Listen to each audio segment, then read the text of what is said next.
played Avowed for the first time in 2026. It's a game that released last year, developed by Obsidian, which received mixed reception from fans, but critics did like it. They said it was a good game. Nothing too mind blowing. I've played only the first 2 hours of the game. I chose that link because this is a new series I'm doing on my YouTube, where I only play 2 hours of a game before deciding if I want to refund it on Steam or keep the game and keep playing.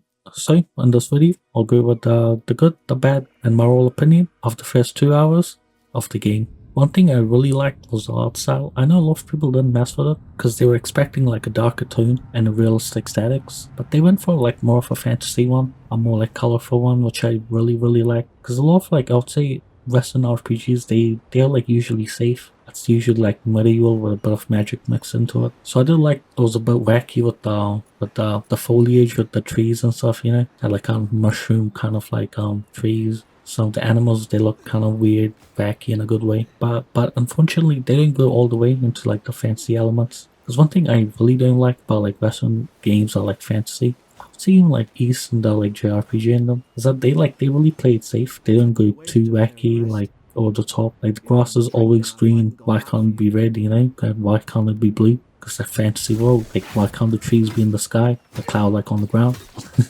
Like I know it sounds stupid, but like it's a fantasy world. You know, it's not supposed to follow the same logic of our world. But almost all games do. Like even indie games, they don't really like fully utilize the fantasy element of their world. So to see like about kind of using it, the bar is basically in the gutter. So seeing like a game that's just a bit more fantasy like and less like I'll say going for realism makes it really stand out in my eyes, which is unfortunate because I wish more games did this, but they do. So that's why I really mess with the I'll say the art style. You still see your like generic animals here and there, like the bears and stuff, you know, like the lizards and stuff, but there are like some unique animals.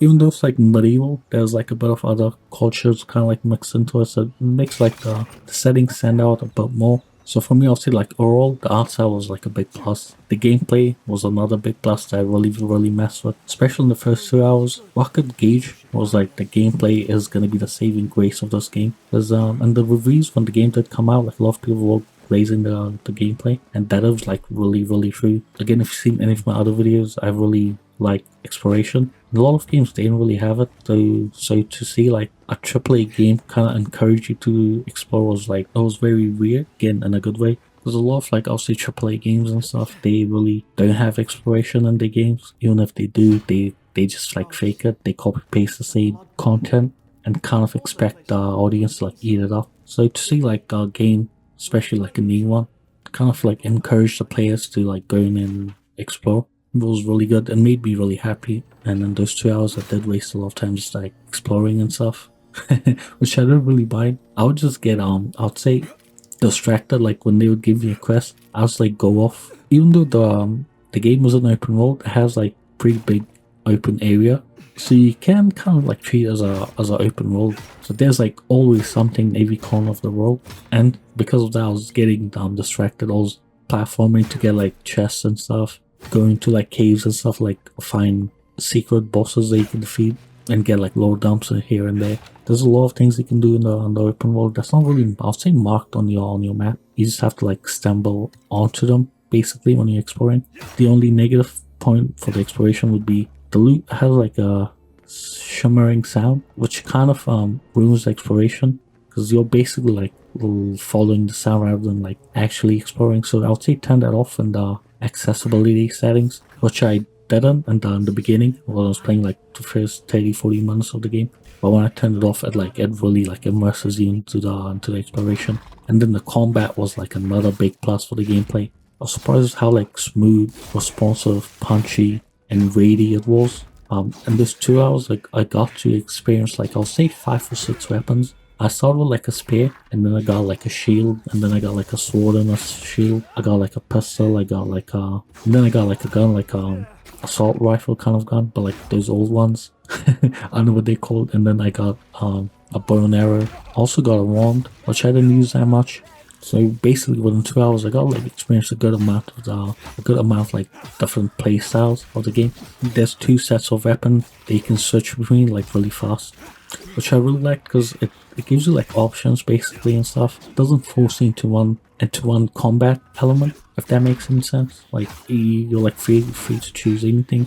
And, like all the weapons are so responsive, bro. Like so punchy. And I like every last one of them. Totally makes like every other first person melee combat game look like a joke basically. Because Avowed, even though it was like a AAA game, it's not like high-end AAA. It was released for like $50, I'm pretty sure. So to see like competing or even making like other big AAA games look like a joke, and the gameplay, especially like in the combat section, it's really fascinating. It also has a decent sized skill tree that you can go through. There's also like throwable weapons like grenades and stuff. You can also command your companions to do moves and stuff. Kind of open, I would say, gated areas that are like blocked. So the companions not only help you in the gameplay and the combat section, but also in the exploration. And the platforming itself was also very good. Again, like I've only played the first 2 hours of the game, and the gameplay stood out to me in like a really good way. I really think like I would say the gameplay is gonna hard carry the whole game for me. Story was not a positive that I wasn't expecting, because I heard mixed things about the story. So I wasn't expecting much, but I was surprised with how serious it was and like how serious the game was taking it as well. I was expecting a lot of like forspoken kind of dialogue, but thankfully there wasn't any in the game. I did make my main character kind of like a badass, so maybe if you choose like the corny dialogues and stuff, you could get that kind of dialogue and then the game. But I was role playing as like a war that like semi-retired, so the dialogue for me was kind of serious, and then all the other characters were also very, I'll say, serious. They weren't wasting your time with like excessive talking and stuff. It's not all serious, they do crack jokes here and there, but it doesn't take you out of it. It's more like role-friendly kind of jokes, if that makes any sense. And the vibe of the game is like a really good mix of serious and like not too serious, mixed really well. Like a lot of games, they do struggle with this, especially like I'll say JRPGs. Some Western games, they can't nail these two different elements together really well. And Avowed's like a really good example of this, because it has done like a really good job of it, especially in the first 2 hours I've played. Maybe it gets bad later. I felt like I was getting a decent amount of dialogue, you know, like I was getting all around with them. I guess also I wasn't asking too many questions when I was playing the game. I guess that's why. Maybe if you like really get deep into the dialogue, and you're like talking to the same character like multiple times, and then maybe they start giving you more dialogue. But I don't know how that would be a negative, because you want to keep talking to the same character. I'm pretty sure you're expecting to get more dialogue. You know, does that make any sense? So I don't know. I didn't get like the whole negative point of like the game having too much dialogue in it and the characters keep yapping without stopping. I don't really get that in the first 2 hours. And then, like I've said, the story is like, it's very serious. It starts very serious as well. And there's like a good amount of mystery going on, which I mean, who doesn't love a good mystery? And there's like a bit of mystery kind of going on you have to solve. I don't want to spoil the story. I don't want to get into it at all, like knowing the synopsis, because I think it's best to just like experience it, because I really did like the story. And if you're like me and you're like, you have the expectations for the story, I think you're gonna gel really well with it as well. And I just don't want to ruin the experience for you yet, so I'm just not going to talk more in depth about the story. And the two companions that I did meet, I'll say three. The third one, it's kind of like an option. You can basically save her in the opening act of the game, or you can just leave her. But I did save her because like, nah, might as well. Which I'm glad I did, because the combat was was kind of hard, and I was getting my ass kicked low key. So I'm glad like I saved her, and she was helping me, and she was in my team. Because I think without her, I would have struggled way more. Again, the gameplay is like so good, and it's challenging, I would say, as well. I was playing on normal mode. It's probably even more challenging on hard. So again, like I've said, if you're really into gameplay, you're really gonna like this game. The story is also very good. It's a mix of, I would say, serious and like, I don't want to say comedy, but light-hearted moments mixed in. They've mixed that really well with like a bit of mystery, and then I also like the colorful art style. I'm just glad it's not going for like that medieval boring art style, you know. But I know the colorful art style isn't for everyone, so that might not gel too well with you. But these are like my three big positives with the game. Another one I'll just throw right here would be the voice acting. The voice acting was really good as well. I was surprised with how well they casted almost all the characters. Again, this is the first 2 hours of the game. I might get bad later, but it leaves like a really good impression on you.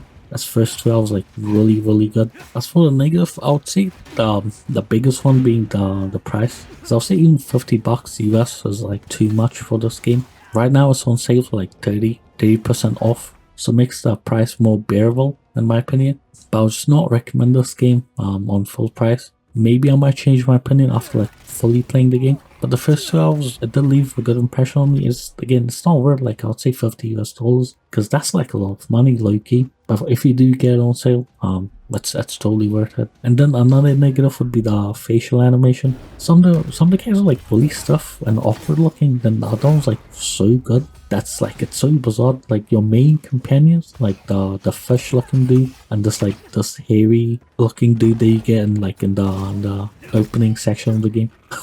They both blue. They both have like really good facial animation. And then like the girl that you save, the one I talked about, like you having the choice of like saving her or not. She had like really stuff, I would say, facial animations. And then when you're doing the dialogue, sometimes like cuts away to your face. You look so off, you look so weird. Like your character doesn't blink.